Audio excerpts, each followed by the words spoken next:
qué sí necesitamos tener y qué podemos contar con información a todos los niveles para tener mayor confianza en el sistema democrático, en el sistema legislativo, en pleno año electoral y con pandemia. Entonces, bueno, pues tenemos todo un cóctel de información y pues por mi cuenta de esta primera oportunidad de hacer uso de la voz, sería todo. Muchas gracias.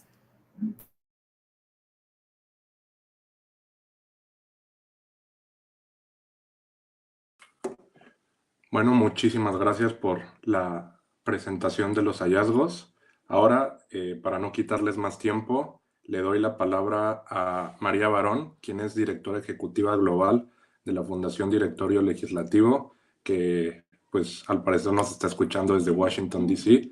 Le doy la palabra y un honor tenerla en este panel.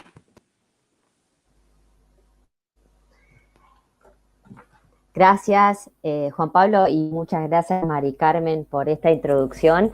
Y, por supuesto, primero felicitar al equipo de investigación de visión legislativa, que siempre, este no es el único informe que hacen en este sentido y siempre son muy, para mí, ilustradores de lo que pasa en México y seguramente en muchos otros países de América Latina. Así que mi primer clap en relación para ellos, y segundo, es una alegría para mí formar parte de esta discusión con Miguel Ángel, con Ken Birk y también con Janet, ¿no? Y contigo, obviamente. Así que, bueno, quería decir 3 cositas nada más porque sé que tenemos muy limitado el tiempo y por favor avísenme por acá o por chat porque creo que mi señal no es buena. Entonces, si lo tengo conectado por el celular, por las dudas de que se empiece a cortar. Así que cualquier cosa me van avisando. Pero quería decir 3 cositas muy más filosóficas que me surgieron a partir de la lectura del informe y de las conclusiones que fueron poniendo, que son muy interesantes para mirar cómo fue este año de pandemia y cómo nuestras instituciones fueron repensando cómo es o cómo podía ser de manera más efectiva su funcionamiento. Y quizás algunas cosas de reflexión apocalípticas, pero bueno, esa es la mirada quizás para tocar eso y después a partir de ahí generar algo más, una respuesta más creativa, ¿no? Lo primero es, y solo para poner el titular porque si no me excedo y no tenemos tiempo después para discutir. Lo primero es el tema me surge y que lo hemos discutido, incluido con Mari Carmen y con otros colegas, es que este año fue efectivamente para los legislativos de todo el mundo un momento o una oportunidad para avanzar en su propia transformación, ¿no? O para muchos de los que conforman los legislativos, hubo como una pequeña discusión para repensarlos, ¿no? Y algunos lo tomaron y algunos no lo tomaron. Y eso es a nivel en los gobiernos federales, que son los que estamos acá, se multiplica con las legislaturas locales, ¿no? Y sumo a esto una discusión que hemos tenido con algunos colegas de España también y que tiene que ver con cómo recibieron la pandemia estas instituciones. Aquellas que tenían ya discusión avanzada, obviamente no de pandemia, pero sí de contingencias o sí de discusiones quizás un poquito más filosóficas que tengan que ver con cómo es el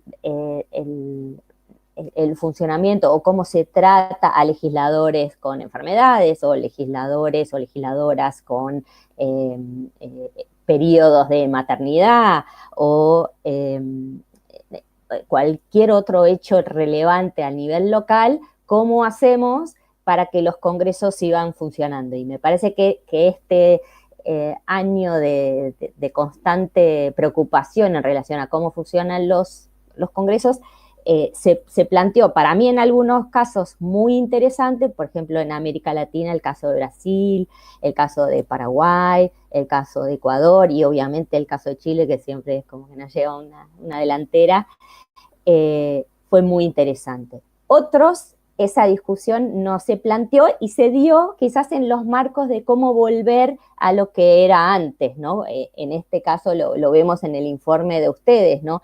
Bueno, podemos a partir de ahora sesionar, pero los que están en sus distritos no podrán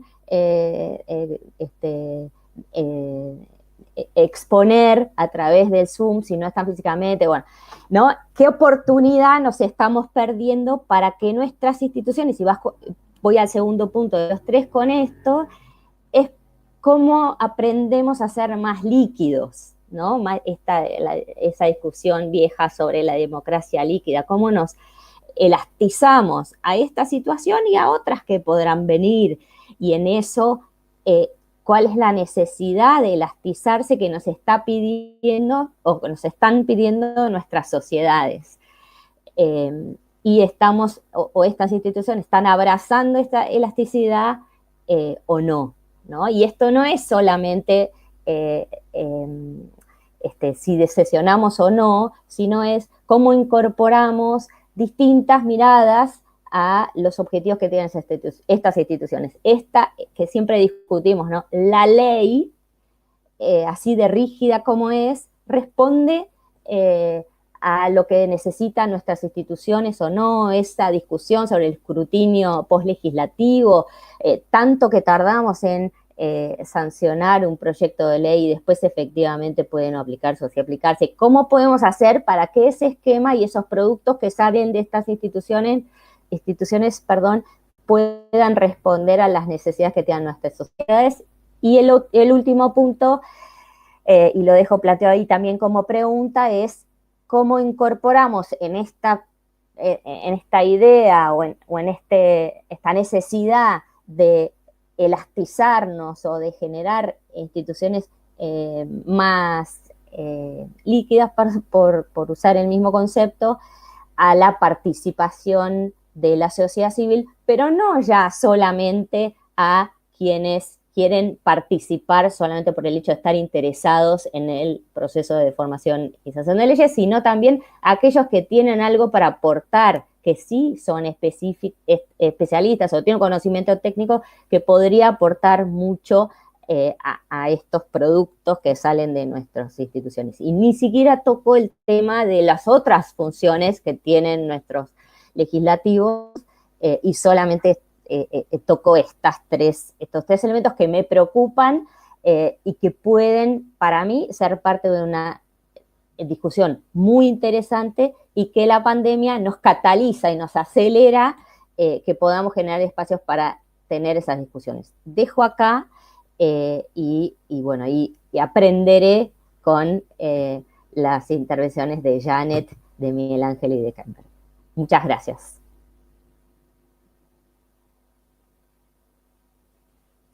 Muchas gracias, María.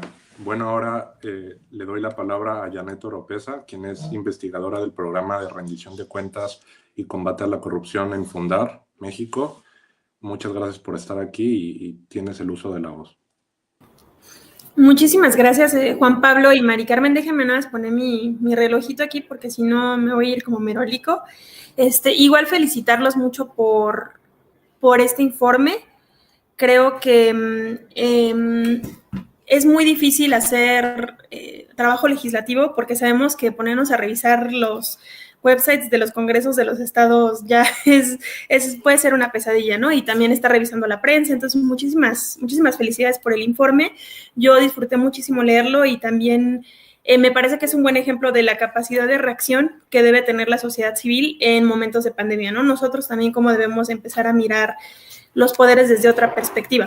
Entonces, bueno, con esto decir que también considero que el poder legislativo es muy poco estudiado en México. Todos los que de pronto nos hemos metido a estudiarlo, hay poco sobre el poder legislativo. En general siempre tendemos en México a mirar mucho al poder ejecutivo por esta cuestión presidencialista que venimos cargando históricamente. Pero bueno, decir que en el espíritu del poder legislativo siempre está la representación, que seamos los ciudadanos los que estuviéramos, como si estuviéramos ahí en el Congreso, ¿no? Y en ese sentido a mí me tocó hablar de la parte presupuestaria, pero nada más me gustaría un poquito recordar que el poder legislativo en México tiene muy poca confianza. Como ahorita decía María, creo que la pandemia, desde mi perspectiva, fue una oportunidad perdida. Más o menos la encuesta nacional de calidad de impacto gubernamental le daba 30% de confianza a la Cámara de Diputados y Senadores, la encuesta de 2019. Entonces, en realidad, 7 de cada 10 personas no le tienen confianza al poder legislativo, creen que gobierna que gobierna y hace leyes para unos cuantos y no para el bienestar de la ciudadanía. Entonces, creo que en ese sentido, esta pandemia podemos pensar que fue una cierta oportunidad, yo consideraría perdida. En cuanto a la cuestión presupuestaria que ahorita señalaban, pues como sabemos, el poder legislativo en sus funciones primordiales está justamente la aprobación del presupuesto, ¿no? La aprobación del presupuesto, la ley de ingresos, también muy importante, ¿no? Cuánto vamos a recaudar, y la cuestión de fiscalización, que me parece que también no tan estudiada en México, pero muy importante, ¿no? Una vez que se designe el presupuesto, ¿cómo vamos a vigilar que se esté llevando a cabo de buena forma el gasto público? ¿Qué riesgos de corrupción estamos viendo? ¿Malos manejos? ¿Y qué instancias tiene el propio Poder Legislativo para la cuestión presupuestaria, ¿no? Que como sabemos en México, pues la Auditoría Superior de la Federación, al menos en el Poder Federal, es la instancia, el brazo técnico del Congreso que debería estar siempre vigilando los recursos públicos que el propio Congreso aprueba. Entonces, bueno, lo que vimos aquí, o bueno, yo disfruté mucho leer el informe y también algo que observé es en la cuestión presupuestaria. A mí me gustaría, pues, hablar de 4 ejemplos o 4 cosas que yo observé que pasó, sobre todo a nivel federal, ¿no? Que muchas de ellas, bueno, se pueden también reflejar en los estados, pero que me parece que esos 4 elementos, a mí me gustaría poner esos 4 ejemplos de cosas que vimos en el 2020, que pasaron muchas, se retoman del informe. Y antes de pasar a esas 4, me gustaría también decir que como Mari Carmen señaló, no estamos ante cualquier contexto, no estamos ante una pandemia, que más o menos se hablaba de una cifra, bueno, que a mí me parece muy, muy fuerte, ¿no? Que en el 2020, en tan solo unos meses, pasamos de 22 millones de personas en México en la extrema pobreza a 38 millones de personas en la extrema pobreza, ¿no? Es decir, es una pandemia que tuvo consecuencias inmediatas muy fuertes y que en los años venideros se van a seguir viendo, ¿no? Entonces, ¿cómo debería de reaccionar el Congreso ante eso? Entonces, tenemos que en la parte presupuestaria, bueno, todos los que hemos estudiado el Congreso siempre tiene, pues, o el presupuesto siempre tiene una naturaleza muy inercial en México, ¿no? Lo que usualmente manda el Ejecutivo se le hacen cambios mínimos, ¿no? En realidad el Congreso nunca ha ejercido, o el Poder Legislativo, ese rol de contrapeso que quisiéramos, ¿no? De poder reasignar grandes cantidades. Y esta vez observamos lo mismo, ¿no? Observamos que en el 2020 también el presupuesto reflejó las prioridades del Poder Ejecutivo. Obviamente puede ser porque el partido del presidente tiene mayoría, pero no vimos que en el presupuesto tal vez se reflejaran, por ejemplo, demandas ciudadanas, ¿no? Que hubiera una discusión seria de estamos frente a una pandemia, cómo podemos modificar el presupuesto para atender necesidades más apremiantes en este momento, ¿no? Personas que están en pobreza, que tal vez están quedando sin un sustento. Entonces vimos que las prioridades del presupuesto, al menos federal, fueron las prioridades del Poder Ejecutivo, ¿no? Entonces esta función de representatividad, como si los ciudadanos estuviéramos sentados ahí, pues no se está cumpliendo, ¿no? Y nada más así como un datito que era como que esta vez se presentaron más de 1,000 reservas al presupuesto, se aprobaron 9, ¿no? Entonces, pues en realidad no hay una discusión seria de estas reformas que están, bueno, estas reservas que le queremos cambios al presupuesto, pues en realidad no, lo que diga el Ejecutivo, que ya sabemos cuáles son sus prioridades, ¿no? Por ejemplo, todo el tema energético, esas son las prioridades del país, ¿no? No hay espacio ni para otras, y el Poder Legislativo no ejerce este rol de contrapeso. El otro aspecto importante me parece que los ingresos, que también en el informe se señalan, de algunos estados, ¿no? Que llevan a cabo reformas fiscales, bueno, en su política tributaria. Me parece que también, como podemos ver en el nivel federal, no hubo una política tributaria, por ejemplo, enfocada en gravar la riqueza, en un momento en que, pues sabemos que en México hay una gran concentración de la riqueza, que muchas personas están yendo a la pobreza. no hay eso en México, o sea, no hay una discusión seria, incluso de por qué debemos a lo mejor grabar más la riqueza para alcanzar mayor justicia social. Entonces, sí, tampoco ahí el Poder Legislativo ejerce esa facultad tan importante que le da el marco legal e institucional.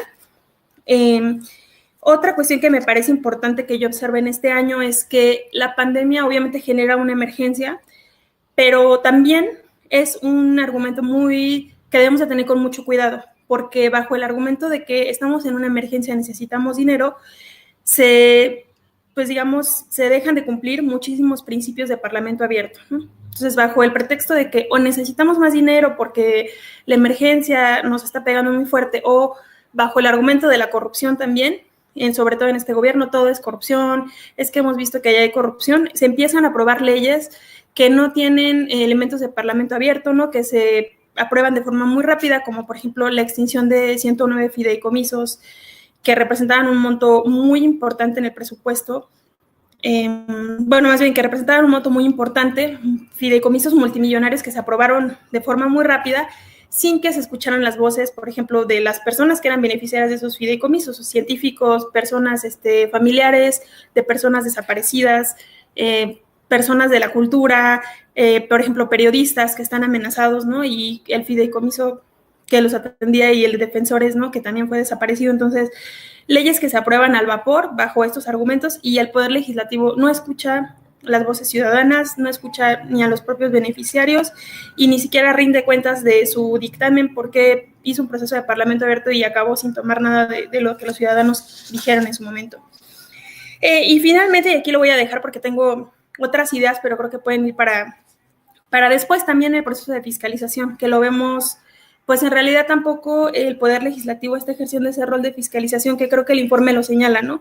Si se van a dar grandes asignaciones presupuestarias, por ejemplo, facultades extraordinarias a los poderes ejecutivos o mucho más resignación, ¿qué candados vamos a poner o qué elementos vamos a poner para la fiscalización, para asegurarnos que ese dinero se está utilizando de buena forma, ¿no? Entonces, me parece que, bueno, yo también considero como María que fue en cierta forma una oportunidad perdida para muchos congresos. Era un momento histórico en que el Congreso pudo haber hecho uso de sus facultades de mejor forma, ¿no?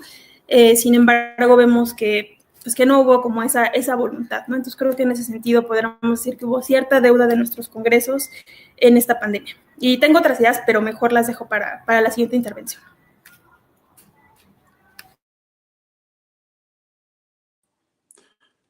Muchas gracias, Janet. Bueno, continuamos con nuestro siguiente panelista. Es Kenvir Puente. Kenvir es académico en la Facultad de Ciencias Políticas de la Universidad Nacional Autónoma de México, la UNAM, y recientemente colaboró en el Consejo Consultivo del Canal del Congreso. Le doy la más cordial bienvenida y te doy el uso de la palabra. Muchas gracias. Muchas gracias a Mari Carmen Nava, a Visión Legislativa, a sus investigadores e investigadoras que hacen posible este tipo de sesiones, de reuniones con su trabajo, que mucho nos ayudan a conocer el funcionamiento de nuestras instituciones, y es un lujo acompañar a Janet, a Miguel Ángel y a María, queridos amigos, con quienes nos une no solo la amistad, sino el compromiso por trabajar por una democracia de calidad en el mundo, y por eso es que son tan importantes estos espacios, lo cual agradezco. Paradójicamente, la pandemia ha desnudado la precariedad institucional y la opacidad con que se toman las decisiones en las legislaturas. En el mundo, no me refiero solamente, me voy a referir específicamente al reporte, pero realmente la pandemia lo que ha hecho, y esa es parte de las reflexiones en las que hemos estado participando en los meses recientes, lo que ha evidenciado es cómo no estábamos preparados para enfrentar la representación parlamentaria en la vida moderna. Y esto, pues bueno, lo que hace es desnudar justamente esta precariedad institucional de las legislaturas. Pero también al mismo tiempo es una oportunidad. Es una oportunidad para transformarse, para montarse sobre esta crisis y construir las bases de un tipo de representación distinto, una representación 2.0, ya no mantenernos en aquel modelo viejo, opaco de puertas cerradas. Brun Bernardes y Cristina Leston hace algunos pocos años hicieron un estudio en el que estudiaban cómo han hecho uso cuál ha sido el uso de las tecnologías que se ha dado en los parlamentos. Y encontraron que, pues bueno, los parlamentos pues, más abiertos han evolucionado para transitar del uso de las tecnologías como instrumento informativo a uno de mayor interacción social, en donde en la primera etapa básicamente se utilizaban como estrategias para informar al público sobre la institución, posteriormente una segunda etapa de instrumentos para diseminar información sobre la actividad de los legisladores y de las legisladoras, y se empieza a transitar todavía tímidamente en el mundo hacia servicios para promover la interacción entre la sociedad y la institución parlamentaria. Ahora, en esta agenda hay países que van mucho más atrás en este proceso, aunque no puedo decir que no haya esfuerzos. A veces los esfuerzos no rinden los frutos que quisiéramos, pero es difícil decir que no haya legislaturas que hayan intentado evolucionar, al menos como estrategias para informar. Cuando me refiero a al menos, al menos tienen una página de internet, al menos difunden en un portal, al menos tienen una cuenta de Twitter o de Facebook y ponen cierta información, tratan de transmitir las sesiones plenarias, en algunos casos hasta de comisiones, etcétera. Bueno, ahí van. Y hay otros parlamentos en donde ya se tienen instrumentos mucho más avanzados de interacción con la sociedad. Entonces, la agenda de transformación de la actividad parlamentaria ha avanzado significativamente en estas primeras dos niveles, digamos, como estrategia de información y para diseminar información sobre las actividades, pero se ha estancado en la promoción de las actividades de interacción entre la sociedad y la institución parlamentaria.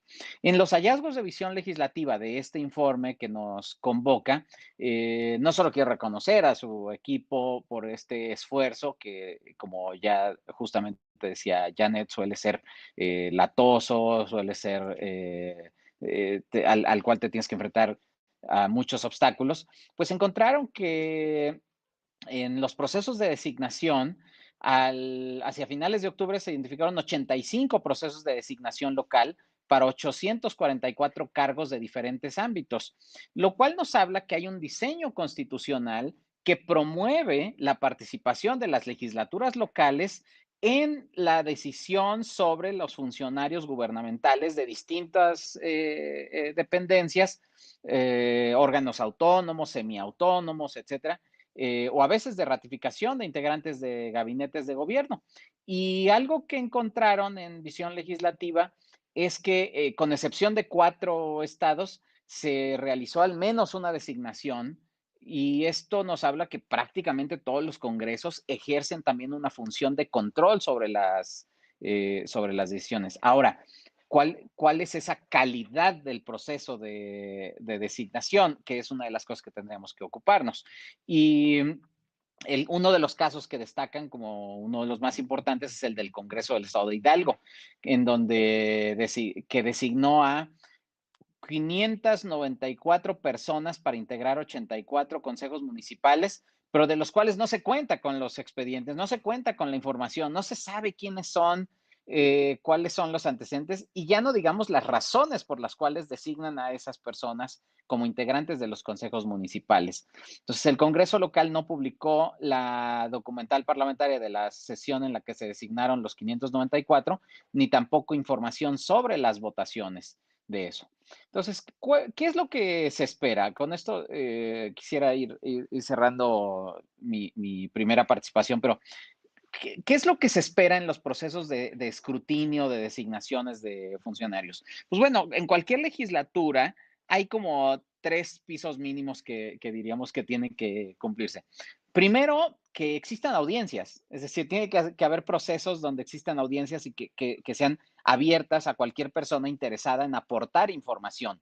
lo que en algunos países les llaman testigos, que ofrecen información. Es decir, yo me ofrezco a ser testigo, es decir, yo quiero aportar información. ¿Sobre qué? Pues sobre la persona que van a designar, o sobre el perfil que debiera tener la persona que van a designar, o sobre las necesidades que tenemos en este municipio o en esta dependencia, o las expectativas que tenemos sobre los funcionarios que van a designar sobre ciertos temas. Segundo, primero, pues que haya audiencias y que estas audiencias sean públicas. Cuando digo que sean públicas, ojo, me refiero a que cualquier persona interesada puede participar, no que sean audiencias por invitación por alguna persona que tenga algún contacto interno, sino que sean abiertas a la sociedad. Por eso cuando hago yo el símil de que los parlamentos abiertos son parlamentos de puertas abiertas, donde las puertas se abren desde fuera, no desde dentro, me refiero justamente a que cualquiera tendría que tener la certeza de que si tiene algo que decir, le van a escuchar y le van a responder, le van a dar algún tipo de respuesta, aunque no estén de acuerdo con lo que diga, aunque crean que la información que aporta no es de la relevancia que la persona considera, etcétera, pero al menos es tomada en consideración. Entonces, sobre el segundo piso mínimo es que esas audiencias tienen que ser diversas, tiene que haber diversidad en esas audiencias. Y sobre eso me detendría con el tercer piso mínimo, porque ¿a qué se refiere con esa diversidad? Porque cuando decimos diversidad en audiencias, muchas veces en donde sí existen las audiencias, suelen participar los mismos de siempre o las mismas personas de siempre, que son por lo regular quienes tienen capacidad para movilizar recursos. ¿Quiénes son esos invitados de siempre? Pues que ya es bueno, no digo que sea malo, es que es una segunda etapa, pero y es positivo que existan audiencias y que sean audiencias diversas. Ese segundo paso es bueno, pero cuando son los mismos de siempre, ¿quiénes son estos que son los mismos de siempre? Por lo regular, por ejemplo, los think tanks o a veces las organizaciones de la sociedad civil grandes, las que tienen recursos, que tienen capacidad de movilización. Y tercero, los académicos influyentes o los opinadores que tienen capacidad de reproducción de discurso a través de distintos medios o plataformas.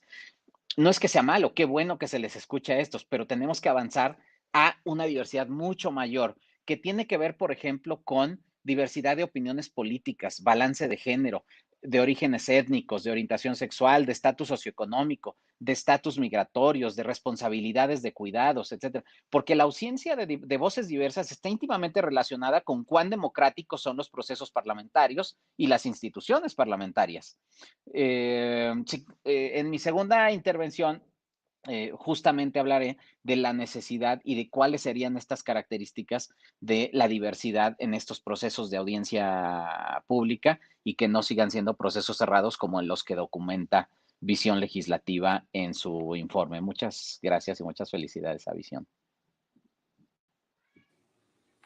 Muchas gracias, Kenvir. Bueno, para cerrar este bloque, le damos la palabra a Miguel Ángel Gonzalo, quien es jefe de la Unidad de Coordinación y Proyectos en el Gabinete del Secretario General del Congreso de los Diputados en España. Le doy el uso de la voz. Bueno, pues buenas tardes para mí, buenos días para vosotros y vosotras. Muchas gracias a mi querida Mari Carmen por esta oportunidad de juntarnos con personas a las que, como Kermi, como María, que nos hemos ido encontrando en distintos foros. Gracias a Visión Legislativa por este informe que he leído con sumo gusto y con sumo detalle. Quería comenzar citando una frase que viene en el propio informe que parece muy significativa, ¿no? Cuando dice que en la medida en que haya apertura, transparencia, sustento y legalidad en el trabajo legislativo, la representación se fortalecerá. Y efectivamente citando que la emergencia que vivimos con la pandemia es una auténtica oportunidad para fortalecer el Estado de Derecho, ¿no? Quería poner el foco o el acento en dos conclusiones que me han parecido muy significativas.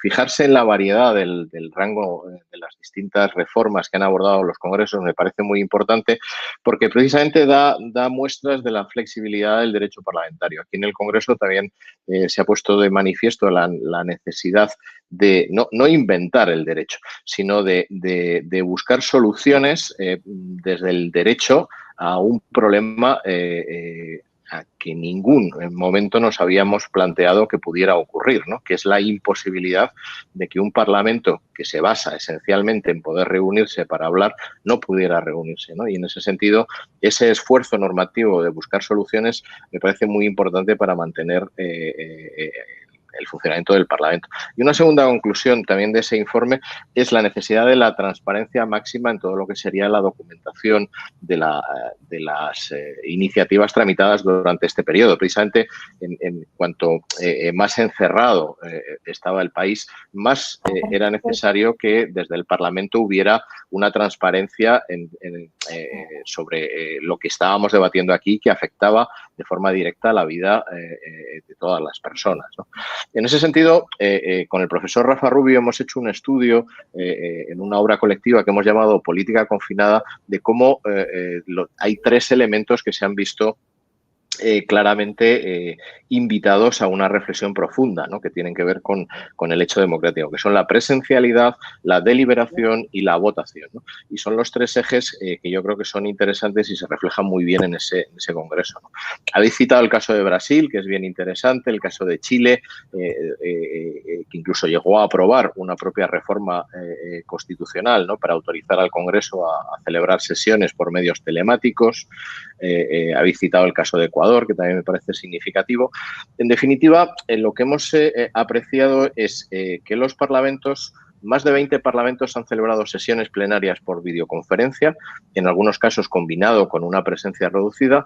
Al menos 12 parlamentos han celebrado, nacionales estoy hablando hasta ahora, han celebrado sesiones por videoconferencia para sus comisiones. Que al menos 10 países han utilizado la votación telemática, en el caso, entre otros nosotros, el caso español, como comentaré más adelante, y que al menos en 18 parlamentos nacionales se han conseguido celebrar sesiones plenarias con reducción del número de miembros presentes o adoptando medidas de distanciamiento social, ¿no? Por lo tanto, nuestra visión es que se han impuesto las soluciones más cercanas a lo que hemos llamado un parlamento híbrido, es decir, con una parte presencial que seguimos considerando, o por lo menos el profesor Rubio y yo, y creo que más expertos, inherente a la democracia parlamentaria, es decir, no creemos que la democracia parlamentaria pueda renunciar a la presencialidad, pero dándole un suplemento virtual para la participación. Una de las dificultades o de las tensiones que también hemos observado y sale en vuestro informe, ¿no? Es que como es esa tensión entre la presencialidad y la semipresencialidad, ha provocado necesidad de buscar soluciones sobre el voto telemático y sobre la utilización intensiva de las tecnologías, ¿no? Y eso, por lo tanto, ha provocado, por lo menos en los parlamentos en lo que hemos estudiado, una aceleración del proceso de digitalización de las administraciones. Por lo menos aquí en España, lo que no hemos conseguido en administración electrónica en 10 años, lo hemos avanzado en un año por la pandemia, ¿no? Como sería en el caso español, por ejemplo, que los 350 diputados dispongan de firma electrónica garantizada y reforzada, ¿no? Y eso es muy importante, ¿no? Y que estamos, y esa sería una cuarta conclusión que hemos observado, es que es un momento de apuesta estratégica, como decía Kermit, por las herramientas de participación, ¿no? Y luego simplemente comentar, como me pedíais, una reflexión sobre la experiencia en el Congreso. Quizá decir, como primera idea, que aquí en el Congreso tuvimos claro que el Congreso no puede cerrar. Nosotros tenemos nos gusta recordar el antecedente de las Cortes de Cádiz, 1812, ¿no? Donde se aprobó la primera Constitución democrática, que se reunieron en estado de guerra. O sea, Cádiz estaba cercada por las fuerzas francesas y en ese contexto tan difícil se aprobó la primera Constitución democrática, con participación, por ejemplo, de parlamentarios mexicanos, en este caso del Virreinato de Nueva España, ¿no? Quiero recordar, por citarlo aquí, el caso de José Guridi Alcocer o de José Miguel Ramos y Arizpe, que luego participaron en vuestro propio proceso de independencia, ¿no? Estos diputados electos embarcaron en buques de guerra ingleses para asistir a las Cortes de Cádiz, para asistir a Cádiz, ¿no? Y entraron en una bahía que estaba cercada por la Armada, ¿no? Quiero decir con esto que en nuestra tradición, en nuestro ADN está que el Parlamento no puede cerrarse ni en situaciones de guerra, ¿no? Y en ese sentido nosotros apenas estuvimos cerrados 2 semanas. El 25 de marzo, apenas apenas 14 días después de declarado el estado de alarma, ya se celebró una primera sesión plenaria en el Congreso, eso sí, con un aforo reducido de un 10% de los parlamentarios. Y el resto de los parlamentarios votaron de modo telemático, y eso fue un auténtico esfuerzo para toda la administración parlamentaria española, a través de Internet, ¿no? Y eso se ha ido reproduciendo en todas las votaciones. Ahora mismo estamos más o menos en un 50% de presencialidad y el resto sigue votando telemáticamente, ¿no? Con un refuerzo que se ha hecho del sistema de voto. El 15 de abril, mes y medio después un mes después de declarar el estado de alarma en España, se celebró ya la primera sesión de control presencial del Gobierno, que era una demanda desde el primer momento de la oposición, ¿no? Y el 3 de junio ya se celebró una primera sesión con duración de 2 días, cuando se solucionó los problemas de alojamiento. Y por daros simplemente algunos datos consistentes con el periodo que habéis analizado en vuestro informe, desde el 14 de marzo al 30 de noviembre, que son las fechas que analizáis en el informe, en el Congreso se celebraron 51 sesiones plenarias presenciales con distintas limitaciones de aforo, pero siempre con posibilidad de que todos los diputados no asistentes pudieran votar telemáticamente. Del 14 de marzo al 30 de noviembre se aprobaron 6 proyectos de ley. Uno de ellos, el proyecto de ley de presupuestos, que es la ley más importante para un Parlamento, y 29 reales decretos leyes, que es básicamente el instrumento legislativo que se ha empleado y se han contestado más de 300 preguntas orales en la question time de los miércoles, ¿no?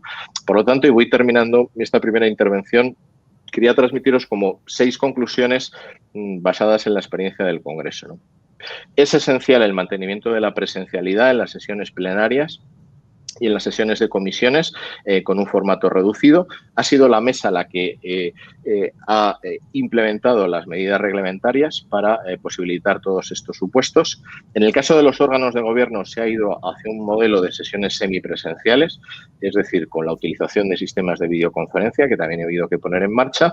Y en el caso de las comisiones se ha habilitado la posibilidad de celebración de comparecencias de altos cargos, expertos, etcétera, a través de videoconferencias. O sea, que nuestro modelo es mantenimiento de presencialidad, pero en las comisiones apuesta para facilitar la participación de expertos a través de videoconferencias, ¿no?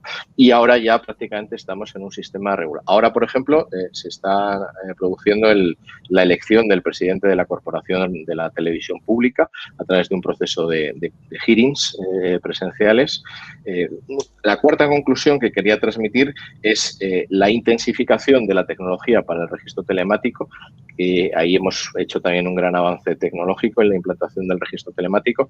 Salvo los 2 grandes partidos, por razones que no vienen al caso, todos los grupos parlamentarios están ya presentando sus iniciativas a través del registro electrónico, que nos ha supuesto también un gran trabajo de implementación de seguridad en la firma electrónica.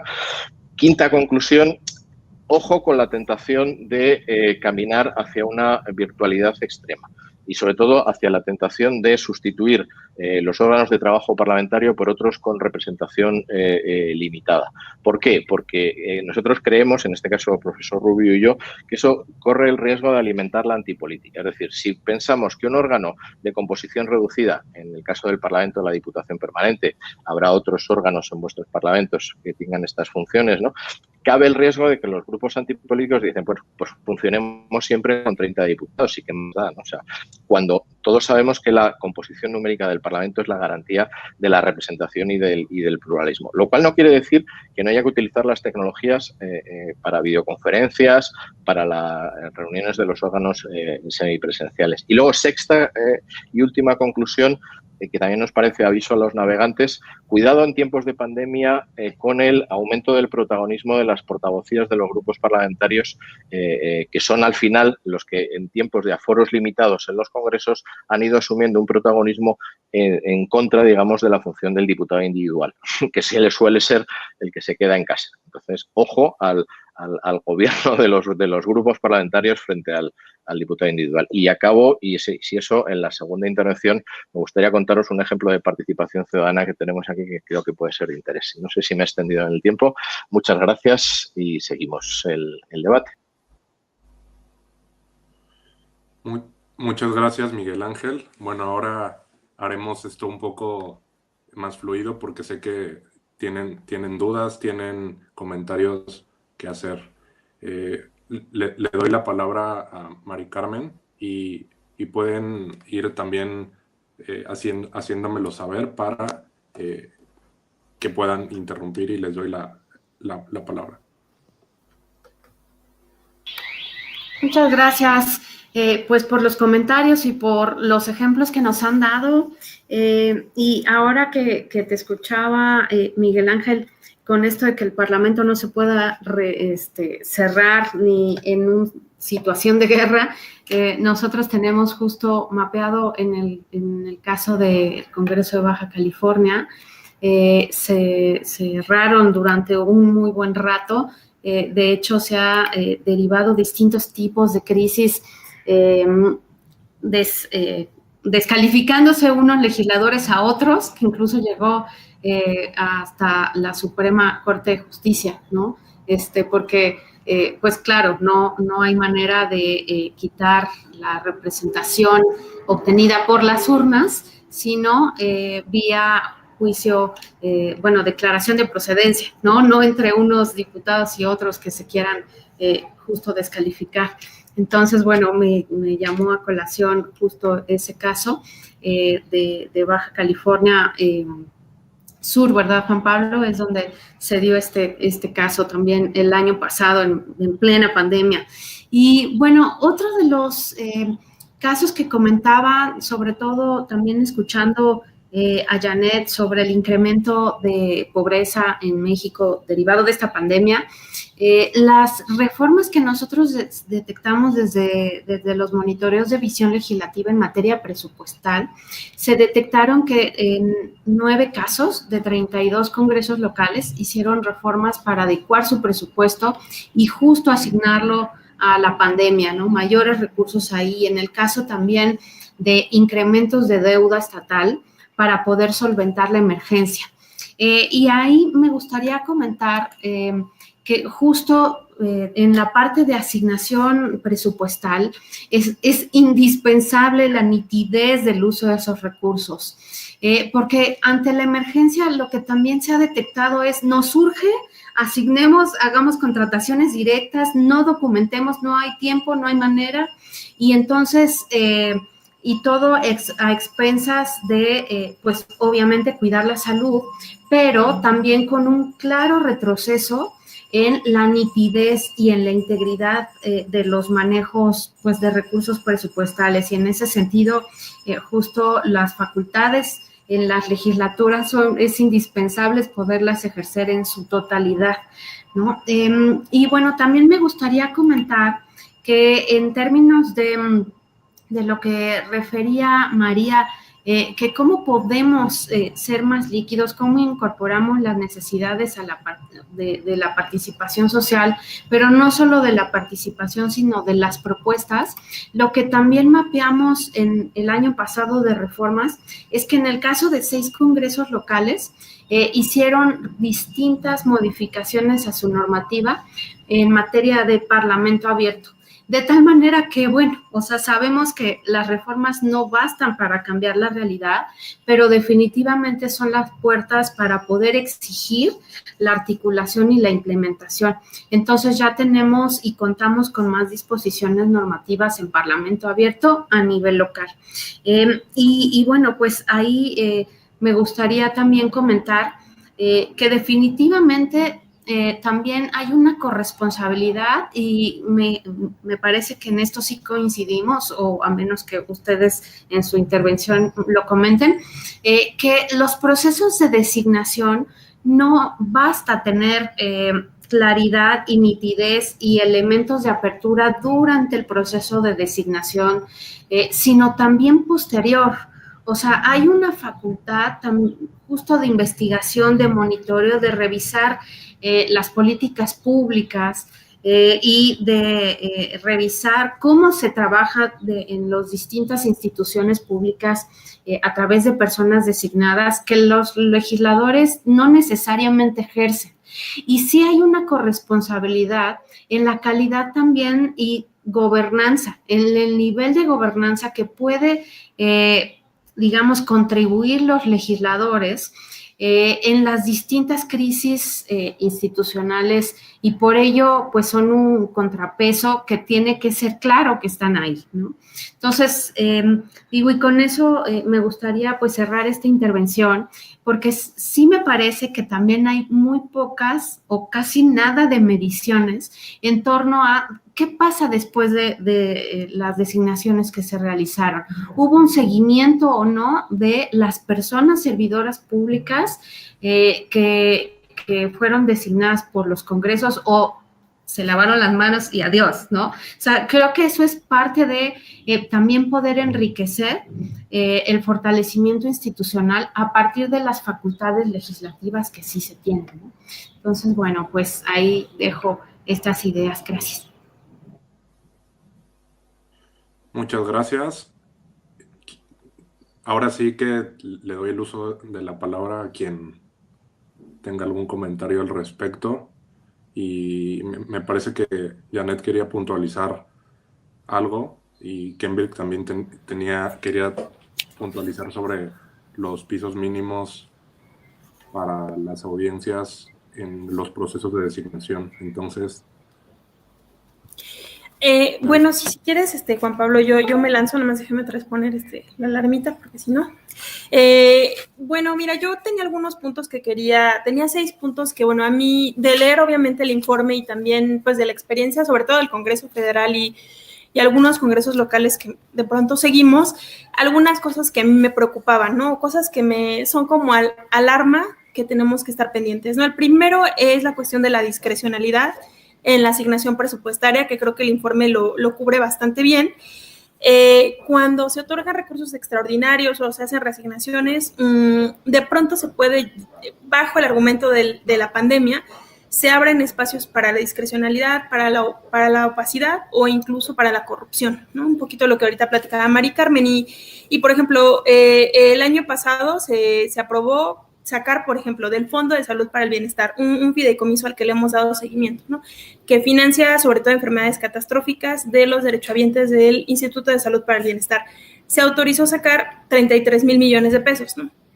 Y se dijo, bueno, es que esto va a ser para acciones de salud, ¿no? Va a ser para la compra de la vacuna. Pero cuando se quiso, como en el presupuesto, decir, bueno, entonces vamos a ponerle que va a ser para la vacuna. No, es que no, porque no queremos como que quede así tan amarrado, ¿no?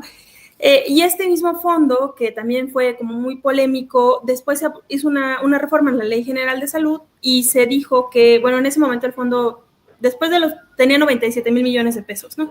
Se le iban a sacar 33,000, entonces se iba a quedar con 60 y tantos mil, y también se dijo que el fondo ya solamente podía ocupar para sus 3 fines 30,000 millones de pesos y el restante se podía transferir a la tesorería, a la TESOFE, o se iba a ocupar del propio fondo para financiar acciones de salud. Así se dejó como muy, muy genérico, muy abierto, ¿no? Entonces, todo esto, el no poner candados a esos recursos, pues es muy preocupante, ¿no? Genera muchísimos espacios para la discrecionalidad.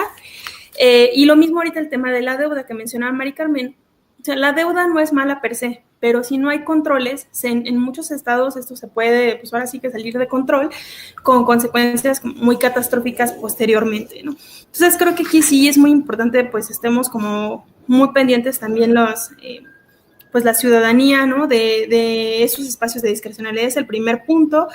El segundo punto también es el mandato de la representatividad, que platicábamos, que eso también pues es muy preocupante en el sentido de que bajo el argumento de la corrupción, posible corrupción o pandemia, se aprueban reformas muy al vapor, donde no se cumplen estos principios de parlamento abierto, pero como les decía, pues ni siquiera se fundan y motivan los dictámenes del propio Poder Legislativo, ¿no? Que sabemos que, bueno, es una obligación legal, o sea, todo acto de autoridad debe de estar fundamentado, motivado, documentado. Y como les decía, se abren todos estos espacios de supuesta participación ciudadana y al final, pues obviamente no es sustantiva. La participación ciudadana sabemos que para que funcione, pues tiene que ser sustantiva, ¿no? Como dice Kenbirk, o sea, no todo se va a tomar y se entiende, pero por lo menos una justificación de por qué, qué se escuchó, qué se dijo y qué se tomó. Entonces vemos que también entre la falta de pronto de representatividad y el que sus dictámenes tal vez no son fundados y motivados en todas estas decisiones que implican muchos recursos públicos, pues eso sí nos habla de que pues tal vez el Parlamento abierto pues no está siendo una realidad. El otro punto que me parece que también tenemos que tener mucho cuidado es que en esto de la pandemia hemos visto como justo en el tema de fideicomisos, por ejemplo, reformas que a lo mejor están creando una regresión en los derechos de las personas, ¿no? Entonces, como les decía, ¿qué va a pasar con las familiares de desaparecidos, los periodistas? Y aunque se dice que, bueno, sí, no importa, pero es que eso se va a seguir haciendo. ¿Por qué están haciendo tanto borlote, no? Desaparecimos los 109 fideicomisos y dejamos la puerta abierta a 68,000 millones de pesos, ¿no? Que fue lo que se va a permitir que se tome de los fideicomisos, ¿no? Pero no hubo, pues, como digo, no se dijo cómo se van a asegurar entonces esos derechos, ni ahora que esos recursos lleguen a la TESOFE, qué va a pasar con ellos, ¿no? Entonces, esto es como una llavecita que se abrió para que el gobierno tenga más dinero, pero pues obviamente ese dinero no está siendo fiscalizado de forma adecuada, y eso sí es una labor del Congreso, ¿no? Que desde la ley se debieron haber puesto candados importantes. Y bueno, eso apuntaba también, les digo, la fiscalización. Creo que también ahorita, como decía Mari Carmen, ha habido muchas compras, ¿no? El gobierno está realizando muchas compras y el Poder Legislativo, a través de la Auditoría Superior de la Federación, tendría la capacidad de estar auditando todo eso, ¿no? Pero no ejerce ese rol y me parece que también ahí es algo que puede ser alarmante, ¿no? Que no ejerza su rol de fiscalización. Y finalmente algo que viene en el informe y bueno, me parece que es importante mencionarlo, las cosas que no debe de hacer el Congreso, ¿no? Bueno, es mi opinión personal que el Congreso no tiene por qué repartir despensas, por ejemplo, ¿no? Como en un estado se hizo, que el Congreso compró ventiladores, compró despensas, porque creo que el mandato principal del Congreso debería de ser fiscalizar los recursos, ¿no? Ejercer un rol de contrapeso al Ejecutivo, estar monitoreando en todo momento, pues sí, que las políticas públicas cumplan con sus fines. Y me parece que vimos en algunos congresos acciones como tal, o sea, del Congreso de plano haciendo como programas sociales casi para atender la pandemia. Me parece que también tendremos que cuestionar un poquito si creemos que ese es el rol del Congreso o si para nosotros el rol del Congreso debería estar en otro lado, ¿no? Debería ser en otro lado. Como les decía, tiene sus brazos técnicos los congresos, las auditorías superiores, que además, como sabemos, desde 2016 se les dio por la Ley de Fiscalización y Rendición de Cuentas de la Federación la capacidad de realizar auditorías en tiempo real. Entonces, si el Congreso quisiera, pues podrían activarse todos esos mecanismos, pero no se hace, ¿no? Entonces, creo que ahí sí es importante como también traer a la mesa de discusión cuál pensamos que debe ser el rol del Congreso y, bueno, digo, desde mi perspectiva es ese rol de contrapeso que le dimos de representatividad y de fiscalización de los recursos públicos, ¿no? Esas eran como las acotaciones que no hice en mi primera intervención. Gracias, Janet. Le doy la palabra a Kenberg y subsecuentemente a María. Gracias. Bueno, yo solo quería profundizar en esto que yo mencionaba antes de la necesidad de diversificar las voces que son escuchadas en los congresos. Y yo decía, pues, pero lo primero tendría que haber es la posibilidad de ser escuchados, puesto que, es decir, la segunda meta sería que esas voces sean diversas. Pues lo primero es que tendría que haber la posibilidad de que cualquier persona que quiera ser escuchada tenga la certeza de que será escuchada. Y decía que la ausencia de voces diversas está íntimamente relacionada con cuán democráticos son los procesos parlamentarios y el funcionamiento de las instituciones. Porque yo recordaba que hace muy pocos años, en 2018, hace un par de años, quizá, en el Reino Unido, el Liaison Committee, que es la comisión que reúne a los presidentes de todos los comités parlamentarios, acordó que en todos sus procesos de testigos, de testificaciones, de audiencias, llamémosle, si había 3 panelistas, al menos uno de estos panelistas tenía que ser mujer. Y en 2009 acordaron que el 40% de sus paneles tenían que estar compuestos por mujeres. Entonces, ¿Qué es lo que se estaba reconociendo? Pues que cada vez era más importante contar con voces diversas y no estar escuchando a los mismos testigos de siempre. La participación de fuentes diversas, entonces, se hace mucho más importante en el contexto de la pandemia por el impacto desproporcionado que han tenido ciertos grupos de la sociedad que son menos favorecidos. Y por eso es que se les tiene que escuchar y darles un espacio especial a esos grupos desfavorecidos.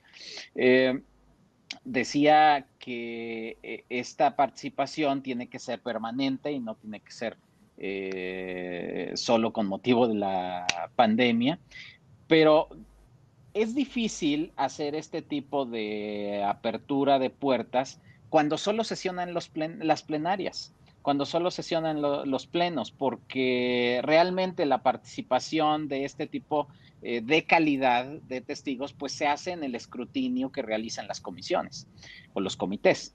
Y por eso es que cuando yo iniciaba mi participación diciendo, esta es una gran oportunidad para mejorar, pero ojo, también esta puede ser una gran oportunidad para hacer una coartada para la opacidad. Y la pandemia creo que en algunos casos ha servido como coartada para retroceder en procesos que venían siendo cada vez más abiertos.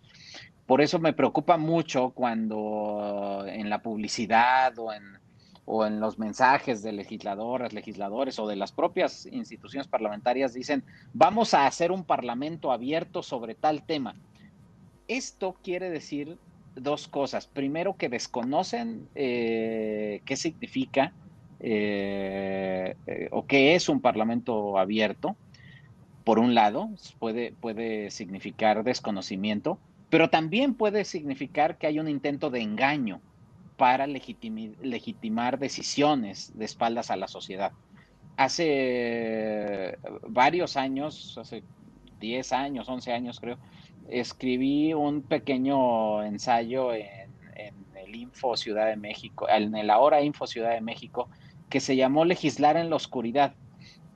Y justamente hablaba yo de cómo de repente en varias ocasiones durante la noche que tenían que aprobar el presupuesto en el Congreso de la Ciudad de México, se iba la luz, se iba la electricidad. Y entonces cuando volvía la electricidad, es decir, y obviamente se iba la electricidad y se apagaba la señal, no había sesión por internet ni nada, no se podía consultar, y entonces regresaba la electricidad y ya estaba aprobado el presupuesto. Y entonces en la madrugada, esto sucedía casi siempre en la madrugada. Entonces creo que este es un símil más o menos con la pandemia, en el que han dicho, no, es que estamos en pandemia. Y entonces como estamos en pandemia, tenemos que tomar decisiones urgentes o esenciales, y lo esencial es que funcione en lo mínimo, y en lo mínimo no cabe la participación ciudadana. En lo mínimo es que podamos reunirnos nosotros como legisladoras, como legisladores, las plenarias, pero la participación ciudadana, no, eso era accesorio, eso no era parte sustantiva, eso no es esencial, porque podemos seguir legislando sin la participación ciudadana. Entonces, creo yo que esto significa un retroceso, porque tendríamos que regresar a que la participación ciudadana sea esencial en el proceso parlamentario y que deje de ser solamente esa primera etapa que yo les decía en la representación 1.0, en la que el uso de tecnologías era informativo, era para dar publicidad sobre lo que hacemos en el Congreso, y transformarla evolucionar hacia la representación 2.0, en el que se promueve la interacción con la sociedad, con el objetivo no solo de informar, sino de consultar, y tercero, de construir junto con la sociedad o de co-crear. Cuando eso sucede, yo creo que vamos a tener la posibilidad de estándares mucho más altos de procesos parlamentarios democráticos. Y solo un breve comentario sobre la pregunta de Mari Carmen, bueno, sobre el comentario de Mari Carmen de el escrutinio postlegislativo o el seguimiento. Pues esto tiene que ser en todas las funciones, es decir, si el proceso para designar funcionarios fue abierto, hay un expediente legislativo abierto, y después se descubre que el funcionario ocultó alguna información o no mencionó algún dato relevante, pues tendremos que tener la posibilidad de regresar a ese expediente y que ese expediente estuviera en línea para poder someter a escrutinio el trabajo de este funcionario o funcionaria. Lo mismo con su plan de trabajo, lo que propone y qué tal si no lo hace o decide de otra forma, pues también podríamos regresar a estos expedientes. Ese es uno de los problemas que tenemos, por ejemplo, ahora con los expedientes para seleccionar consejeras y consejeras del Instituto Nacional Electoral en la Cámara de Diputados. Si nosotros quisiéramos regresar para ver qué es lo que dijeron ellos, cuáles fueron los documentos que presentaron para acreditar nacionalidad, plan de trabajo, lo que fuera, no podemos hacerlo. ¿Por qué? Pues porque a pesar de que en su momento fue un proceso abierto en el que se conocieron todos los detalles de sus expedientes, una vez pasado el proceso y que fueron ratificados por el Pleno, ya no se puede conocer más esta documentación. Entonces, sí, por supuesto, cuando me refiero a esto, tiene que ser en todas las funciones y tiene que ser permanente. Muchas gracias. Bueno, veo que María y Miguel Ángel alzaron la mano, entonces, sin más, María. Yo lo tengo, dígame si me escuchan bien porque de nuevo me parece que la señal va y viene, así que me hacen bien. Yo algunas cositas también de algunos puntos que me dejaron rebotando entre Mari Carmen y el resto de los ponentes. El primer elemento me parece que es